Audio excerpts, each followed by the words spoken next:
শিক্ষা শৰ্মা আজমলৰ ঘৈণীয়েক হ'ব কিহৰ কাৰণে? ইমান অশ্লীল কথা তেওঁলোকে মোক বাৰে বাৰে কয়। আপুনি আজমলৰ ঘৈণীয়েক হ'ব খুজিছিল নহয়। শিক্ষা শৰ্মা আজমলৰ ঘৈণীয়েক হ'ব কিহৰ কাৰণে? শিক্ষা শৰ্মাৰ এজন হাজবেণ্ড আছে, তেওঁ এজন ইঞ্জিনিয়াৰ। তেওঁ অসম ইঞ্জিনিয়াৰিং কলেজৰ পৰা মেকানিকেল ইঞ্জিনিয়াৰিঙত তেওঁ বিটেক ডিগ্ৰী লৈছে। তেওঁ মুম্বাই IITৰ পৰা ইণ্ডাষ্ট্ৰিয়েল মেনেজমেণ্টত MBA কৰিছে। শিক্ষা শৰ্মাৰ 3টা সন্তান আছে। শিক্ষা শৰ্মাৰ দেউতাক এজন চিকিৎসক, মাক এজনী স্কুলৰ শিক্ষয়িত্ৰী আছিলে। তেনেকুৱা পৰিয়ালৰ মানুহে আজমলৰ নিচিনা এজন মানুহক এই বয়সত, শিক্ষা শৰ্মা এজনী সৰু ছোৱালী নহয়, এই বয়সত শিক্ষা শৰ্মাই আজমলক বিয়া কৰাম বুলি ক'ব। এই ঘৃণনীয় কথাটোৰে আপোনালোকে মোক ফেক পোষ্ট বনাই আপোনালোকে মোক আক্ৰমণ কৰি আছে প্ৰতিটো পোষ্টত। প্ৰথমে 1 কোটি টকা বান সাহায্য, তাৰ পাছত লাখ লাখ মিয়া উজনিলৈ চালান দিব। এই কথাষাৰ মই কোৱা নাই। এই কথাষাৰ কৈছে এটা সময়ত বদৰুদ্দিন আজমলৰ কাৰণে পাগল হৈ থকা, বদৰুদ্দিন আজমলৰ প্ৰেমত পাগল হৈ থকা, আৰু যিদিনাখন প্ৰেমৰ প্ৰস্তাৱ দিলে সেইদিনাখন বদৰুদ্দিন আজমলে আচলতে দুগালত 2টা চৰ মাৰিলে, চৰম নথকা মহিলা বুলি। আৰু তেতিয়াৰ পৰা তেখেত বদৰুদ্দিন আজমলৰ বিপৰীত হৈ গ'ল। আজি বদৰুদ্দিন আজমলে তেওঁ যিয়েই নহওক, হিন্দু মুছলমান শিখ খ্ৰীষ্টান কথা নাই, আমি আমাৰ চকুৰে দেখা পালোঁ এজন প্ৰকৃত মানুহ। তেওঁ কোনো ভেদভাৱ নথকাকৈ সকলোৰ ঘৰত গৈ তেওঁ যি সাহায্য দিলে সেয়া দেখি, আৰু কাৰোবাক টকাও দিলে, আমি বুজি পালোঁ যে এজন মহান মানৱ তেখেত, বহুত ডাঙৰ মনৰ মানুহ। যেনেকৈ আমি হেৰুৱাই পেলোৱা এজন মহামানৱ আছিল, ঠিক তেনেদৰেই এখেতৰ মনো বহুত বিশাল মনৰ মানুহ হয়। গতিকে এই মেকুৰীয়ে মোতা, কুকুৰে মোতা, গৰুৱে মোতা, এই মাথাবিলাকত এইবিলাক মানুহৰ মানে কিবা বুলি কয়, এই ডাঙৰ মানুহবিলাকৰ যে এই কুকুৰে মোতা, মেকুৰীয়ে মোতা, এই মানুহবিলাকৰ মানে মগজত মানে যিবিলাকে মুতিলে এটা টোপাল পেচাবৰ যোগ্যতা নাই সেইবিলাক মানুহৰ। এই বদৰুদ্দিন আজমল ডাঙৰীয়াৰ নিচিনা মানুহৰ এটোপাল পেচাবৰ যোগ্যতা শিখা শৰ্মাৰ নিচিনা মানুহৰ নাই। সেইকাৰণে হয়তো তেওঁ প্ৰপ'জেল দিওঁতে চাগে চৰিয়ালে, বহুত দিন লাগি আছিল, বুলিব আজি প্ৰপ'জ দি দিওঁ। কিন্তু তেওঁ যিহেতু ভাবি লাগি আছিল, বদৰুদ্দিন আজমলে গম পোৱা নাছিল। যেতিয়া প্ৰপ'জ দিলে যে এই বয়সত চালা জহনী জাতিত দুগালত 2টা চৰ মাৰিলে, মৰাৰ পিছত এতিয়া সেইফালে এগেইনষ্টত গুচি গৈ এতিয়া কোনোবা বিজেপি নেতাৰ প্ৰেমত পৰিব খুজি আছে। সেইকাৰণে পূৰা মুঠতে কি বুলি ক'ব আৰু, বিজেপি নেতা নহয় আচলতে, কোনোবা হিন্দুত্ববাদ নেতাৰ প্ৰেমত পৰিব খুজি আছে। সেইকাৰণে অতি হিন্দু দেখুৱাই আছে। সেইটো মূৰ্খ। মই তোক কওঁ, বদৰুদ্দিন আজমল মিয়াৰ ঠিকাদাৰ নহয়। বদৰুদ্দিন আজমল এজন বহুত ডাঙৰ ব্যৱসায়ী। আৰবত যাবি বহুত ডাঙৰ ডাঙৰ দোকান আছে তেওঁ ভাৰতৰ মানুহক লুটি খোৱা নাই, তেওঁ আৰবৰ মানুহক লুটি আনি ভাৰতত দিছে। গতিকে ইয়াতকৈ ডাঙৰ কথা একো নাই পৃথিৱীত, যে বেলেগ এখন দেশক, বেলেগ এখন ৰাষ্ট্ৰৰ লগত ব্যৱসায় কৰি তাৰ পৰা টকা আনি নিজৰ ৰাষ্ট্ৰত চলি আছে আৰু চলাই আছে। গতিকে সেই তেনে এজন মানুহ যদি এখন ৰাজ্যৰ মুখ্য নেতা হৈ যায়, তেতিয়া সেই ৰাজ্যখন কিমান উন্নতি হ'ব, এই কথাষাৰ তোৰ নিচিনা মূৰ্খই আচলতে বুজি নাপাবি। গতিকে মই আৰু ভাল ব্যৱহাৰ নকৰোঁ, প্ৰথমত খুব ভাল মানুহ বুলি ভাবিছিলোঁ, কিন্তু এতিয়া মই তই বুলিয়ে ক'ম যে তোৰ মূৰত পৃথিৱীৰ যিমান কুকুৰ আছে সকলোৱে মুতক, তাৰে আশীৰ্বাদ কৰিছোঁ। আৰু তোৰ কথা বতৰা যাতে মানুহে নুশুনক, সেইটো মানুহক অনুৰোধ কৰিছোঁ। ধন্যবাদ। জাষ্টিছ ফৰ অসমত এনেকুৱা এজনো বিধায়ক নাইনে যে বানপীড়িত লোকসকলক তেওঁলোকে নিজৰ পুঁজিৰ পৰা 1 লাখ টকা এটা সাহায্য হিচাপে দিব নোৱাৰিলে? কিয়? আজি আজমল ডাঙৰীয়াই 2 কোটি টকা অনুদান দিব পাৰিলে, কিন্তু আমাৰ অসমৰ এজনো বিধায়কে 1 লাখ টকা এটা অনুদান হিচাপে দিব নোৱাৰিলে। আজি 3-4 দিন পাৰ হৈ গ'ল, কিন্তু আমি এজনো বিধায়কক দেখা নাপালো যে বান সাহায্য হিচাপে তেওঁলোকে নিজৰ পুঁজিৰ পৰা 50,000 টকা এটা, 1 লাখ টকাটো বাদে দিছো, 50,000 টকা এটা তেওঁলোকে অনুদান হিচাপে দিব নোৱাৰিলে। কিয়? আপোনালোকে নিজে লাখ লাখ টকাৰ সম্পত্তি গঢ়াৰ কথা চিন্তা কৰে নেকি? নিজে লাখ লাখ টকা কেনেকৈ গোটাব পাৰি সেইবোৰ কথা চিন্তা কৰে নেকি? সেইখিনি সময়ত আপোনালোকে এটা কথা ভাবি চাব, আজি যে আপোনালোকে বিধায়কৰ পদত নিযুক্তি হৈছে, সেই পদটোৰ কাৰণে আপোনালোকৰ নিযুক্তি হ'বৰ কাৰণে সুযোগ দিছে কিন্তু সাধাৰণ জনতাই। যিসকল লোকে আজি বানত কবলত পৰি পেলাই দুৰ্যোগ ভুগিব লগা হৈছে, সেই সকল লোকৰ বহুমূলীয়া ভোটটো দিয়াৰ কাৰণেহে আজি আপোনালোকে বিধায়কহেন পদত থাকিব পৰা হৈছে। কিন্তু সেইসকল সাধাৰণ জনতাক আজি আপোনালোকে নিজৰ পুঁজিৰ পৰা 1 লাখ নালাগে 50,000 টকা এটা অনুদান হিচাপে দিব পৰা নাই। কিয়? আমাৰ অকল হিন্দু মুছলিম কৰাটোৱেই মূল উদ্দেশ্য নেকি? আৰু যদি সেইটোৱেই উদ্দেশ্য হয়, আজি যে আজমল ডাঙৰীয়াই 2 কোটি টকা অনুদান হিচাপে দিলে, সেই 2 কোটি টকা পিছে গ্ৰহণ কৰিবলৈ দিব নে নিদিয়ে? সেইকাৰণে কওঁ যে হিন্দু মুছলিম কৰি পেলাই জেং লগাই নাথাকিব। আমি খিলঞ্জীয়া মুছলিমৰ লগত আমি হিন্দু সদায় ককাই ভাই ভনীৰ দৰে আছো আৰু ভৱিষ্যতে থাকিম। আৰু আজিৰ তাৰিখত আজমল ডাঙৰীয়া তাৰ এটা সুন্দৰ নিদৰ্শন দেখুৱাই দিলে যে হিন্দু মুছলিম আমি ককাই ভাই। বানপানী যে সোমাইছে সেয়া কোনো হিন্দু মুছলিম ভাগ ভাগ কৰি কিন্তু সোমোৱা নাই। আজমল ডাঙৰীয়াই আৰু এটা কথা প্ৰমাণ কৰি দেখাই দিলে যে বিপদৰ বন্ধুহে আচল বন্ধু। আৰু এজন লোকক চেলুট জনাইছো, যজ্ঞজ্যোতি বৰা। যজ্ঞ কনষ্ট্ৰাকশ্যন হয়তো আমি সকলোৱে জানো, আৰু তেখেতেও কিন্তু যিটো সঁচাকৈ কৰি দেখাইছে, সঁচাকৈ তেখেতক চেলুট জনাইছো। তেখেতে বানপীড়িত লোকৰ কাৰণে 1,50,000 টকা সাহায্য দিবৰ কাৰণে আগবাঢ়ি আহিছে।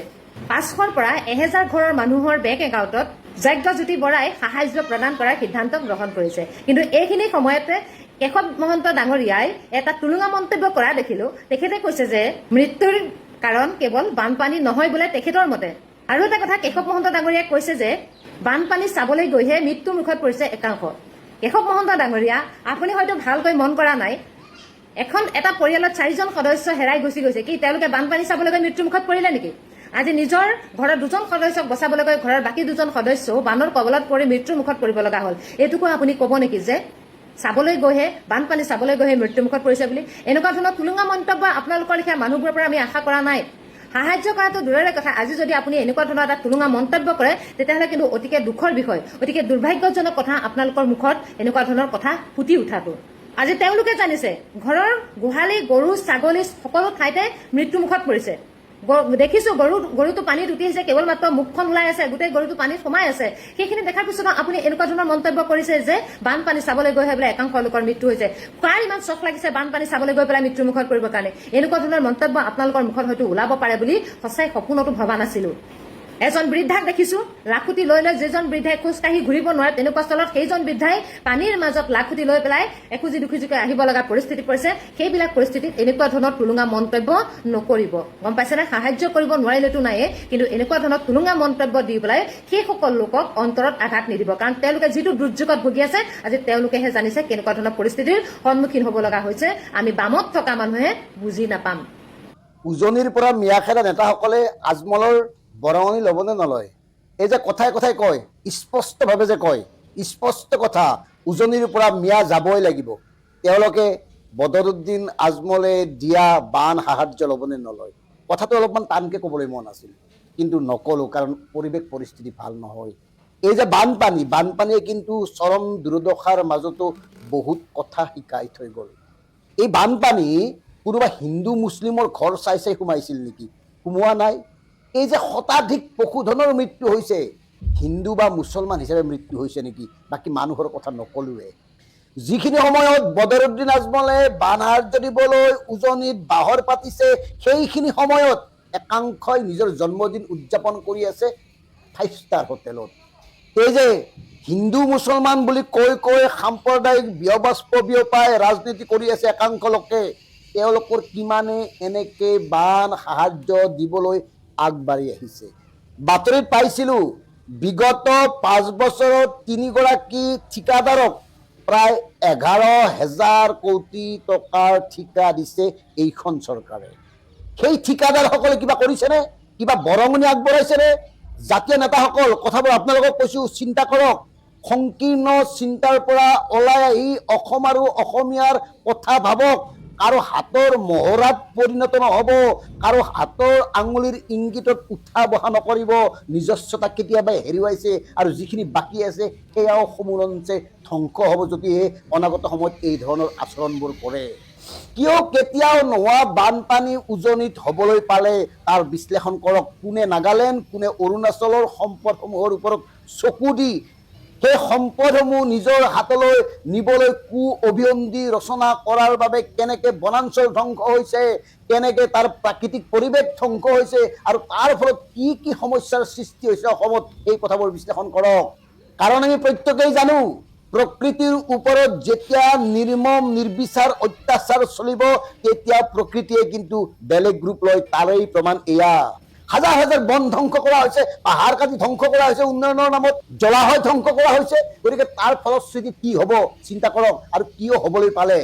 কিমানজন মানুহে বিপদৰ সময়ত মাত দিছে, কিমানজনে বিপদৰ সময়ত বানাক্ৰান্তসকলৰ কাষত থিয় দিছে, কথাবোৰ চিন্তা কৰক। যিসকলে থিয় দিছে সেইখিনি সাধাৰণ মানুহ, ডাঙৰ মানুহ কিমান শতাংশই থিয় দিছে, যাৰ বাবে আপোনালোকে ইমান দিন এইবিলাক 2 নম্বৰী কাম কাজবোৰ কৰি আছে। কিমানজন ৰাজনৈতিক নেতাই লখিমপুৰলৈ গৈছে, যোৰহাটলৈ গৈছে, চৰাইদেউলৈ গৈছে। কিয় বিধানসভাত এই বিষয়টো আলোচনা কৰিবৰ কাৰণে অখিল গগৈক সময় দিয়া নহ'ল? কথাবোৰ নিজে সোধক।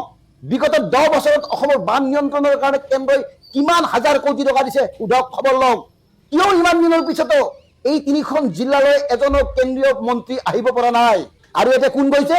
আজমল গৈছে কি লৈ গৈছে প্ৰায় 1 কোটি টকাৰ সাহায্য লৈ গৈছে আৰু শুনক বানপানীত কোন মৰিছে সাধাৰণ মানুহ মৰিছে কোনে হেৰুৱাইছে সাধাৰণ পৰিয়াল হেৰুৱাইছে যেতিয়ালৈকে এই বানপানীত কোনো মন্ত্ৰী বিধায়ক বা শীৰ্ষ আমলা বিষয়া বা ৰাজনৈতিক কোনো বিখ্যাত লোকৰ পৰিয়াল নমৰিব তেতিয়ালৈকে বানপানী বিষয়টো এনেকৈয়ে থাকিব কিয় বানপানীক লৈ সিৰিয়াছ নহয় ৰাজ্য আৰু কেন্দ্ৰ চৰকাৰ অৰুণাচল নাগালেণ্ডত যধে মধে নদী বান্ধ হৈ আছে আৰু তাৰ ফল কোনে ভুগিব অসমে ভুগিব লাগিব এই কথাবোৰ এওঁলোকে কিয় চিন্তা নকৰে সেয়ে কৈছো বাদ দিয়ক সংকীৰ্ণ চিন্তাৰ পৰা ওলাই আহি অসম আৰু অসমীয়াক ৰক্ষাৰ দায়িত্ব লওক তেওঁলোকে আপোনালোকক ব্যৱহাৰ কৰি কেৱল ৰাজনৈতিক অংক কৰি আছে তাত বাহিৰে বেলেগ একো কৰা নাই শেষত আমাৰ এটাই কথা অসমখনক অস্থিৰ কৰি নাৰাখিব অসমৰ দুৰ্যোগৰ সময়ত কেৱল নিজৰ মানুহখিনিকে পাব তাৰ ধৰ্ম কি তাৰ জাত কি তাৰ ভাষা কি সেই কথাবোৰ চিন্তা নকৰিব সেই কথাবোৰ